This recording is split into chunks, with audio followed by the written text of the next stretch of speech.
हाय, hello, good morning सगळ्यांना. तर आता 5:45 वाजल्यात. मी जस्ट आता उठले आणि हे बघा बाहेर किती अंधार आहे. बाहेरचं वातावरण पण आणि थोडीशी थंडी पण आहे हलकीशी. पुण्यामध्ये आणखी तर थंडी वाजायला लागली. चला मग आता मी स्वयंपाक करते. तसं मुलांना सुट्ट्या आहेत पण आहोंना जायचे आणि मला पण बाहेर जायचं पुढं ते कुठं जायचं ते पुढे सांगतेच मी तुम्हाला. तर इथं मी कणिक मळून घेते आधी, कारण कणिक मळली की ना मऊ होते, म्हणजे भिजते छान आणि पटकन हे होते भाजी करेपर्यंत. तर इकडं मी शेवग्याच्या शेंगाची भाजी बनवणार आहे. तर ऑलरेडी मी शेअर केली पण थोडी थोडी शेअर करते. तर मी आता रस्सा भाजी बनवते. तर शेवग्याच्या शेंगा मस्त कट करून घेऊयात, त्याचे साल काढायचे थोडे थोडे, म्हणजे पटकन शिजते भाजी. आणि लगेच कोथिंबीर पण चिरून घेते थोडीशी. हे बघा धुवायला स्वच्छ ठेवून दिलेत. आणि कोथिंबीर पण आहे. सिम्पलशी रेसिपी आहे, काही हे नाही आहे जास्त. मी मसाला आणि खोबरं, थोडंसं लसूण आणि कोथिंबीरचं वाटण टाकत असते आणि गरम पाणी ॲड करायचं बस. काळ्या मसाल्यातली बनवली. आणि थोडंसं आता वरून भाजलेलं शेंगदाण्याचं कूट टाकते आणि कमी गॅसवर शिजवून द्यायची भाजी. झटपट पण होते. आणि आता लगेच चपात्या पण करायला घेते. चपात्या पण बनवून घेते.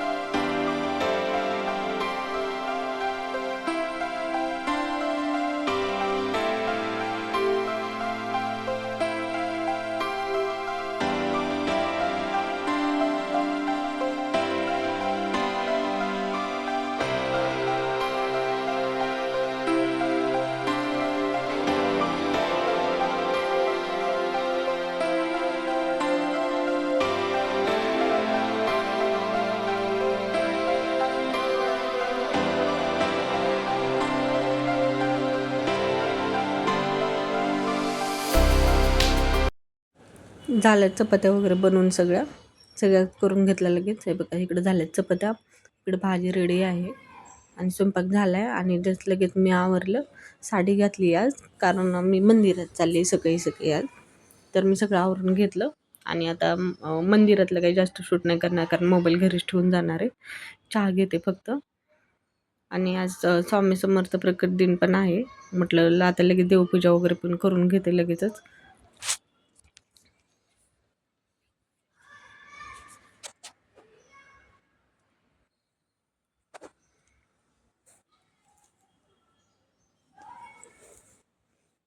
आणि सकाळी सकाळी असं लवकर उठल्यानंतर कामे पण लवकर आवरतात आणि आपल्यासाठी पण थोडासा टाईम राहतो. तर आता हर्ष वगैरे सगळे झोपलेत, तोपर्यंत मी जाऊन येणार आहे लगेचच. आणि जवळच आहे. मग तोपर्यंत म्हटलं आधी देवाची पूजा वगैरे करून घ्यावी.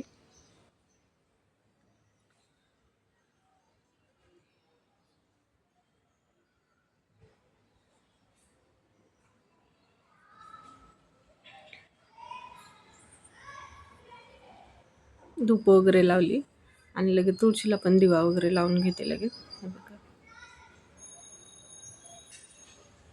उजेड झालाय थोडासा, म्हणजे 7 वाजत आले असतील.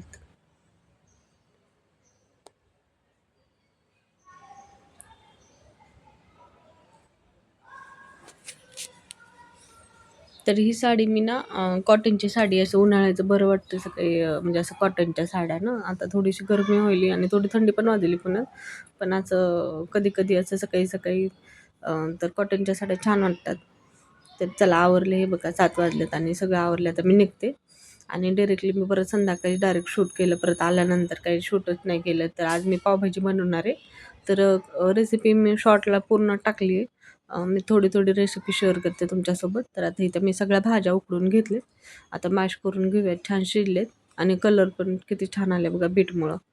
तर मटर, बटाटा, जे काही भाज्या आहेत आपल्याकडं, त्या सगळ्या भाज्या घ्यायच्या. फ्लावर, माझ्याकडे गाजर नव्हतं, बाकीच्या सगळ्या होत्या. तर आता त्या सगळ्या मॅश करून घेते आणि फोडणी देऊन घेते लगेचच. आता 2-3 चमचे तेल टाकले, त्याच्यामध्ये कांदा टाकला. कांदा छान लाल होऊन द्यायचा. तोपर्यंत आले लसूण पेस्ट पण करून घेऊया, त्याला बारीक करून घेऊया. कांदा लाल होते तोपर्यंत. कांदा लाल झाल्यानंतर आता मसाले ॲड करूया. थोडंसं लाल तिखट टाकते आणि बस हे पावभाजी मसाला एवढेच मसाले 2 टाकते मी. मिक्स करूया 2 मिनटं आणि आले लसूण पेस्ट टाकली. तशी तर आधी टाकायची होती मला, मसाले टाकायच्या आधी, पण मी विसरले. मग ठीक आहे म्हटलं चल नंतर टाकली वरून. आणि सगळ्या आता भाज्या शिजल्या टाकून देऊ. बघा किती सुंदर कलर आला आहे. सिंपल आणि झटपट होते. म्हणजे मुलांना पण सुट्ट्या आहे त्याच्यामुळं असं काहीतरी संध्याकाळी करावंच लागतं स्पेशल. तर कसा वाटला ब्लॉग माझा? तसं मी दिवसभराचं रुटीन शेअर केलं तुमच्यासोबत. रेसिपी आवडली असेल तर नक्की कमेंट करा मला. आणि ब्लॉग कसा झाला ते पण सांगा नक्की मला. तर व्हिडिओ आवडल्यास आता हे नंतर पावभाजीचं मी काही डायरेक्ट जास्त शूट नाही केलं परत. थोडंसंच केलं कारण भाजी बनवली आणि आम्हाला लेट होता जेवायला. त्याच्यामुळं मग मी थोडं शूट केले. आता हे सगळं भाजी वगैरे झाली तर मी लगेचच हे करून घेते. राईस पण लावून घेतला. राईस वगैरे लावून घेतलं तर लगेचच. आणि जास्त काही शूट केलं नाही रात्री, परत आम्हाला लेट होता. तर व्हिडिओ कसा वाटला? व्हिडिओ आवडल्यास लाईक, शेअर आणि कमेंट करा.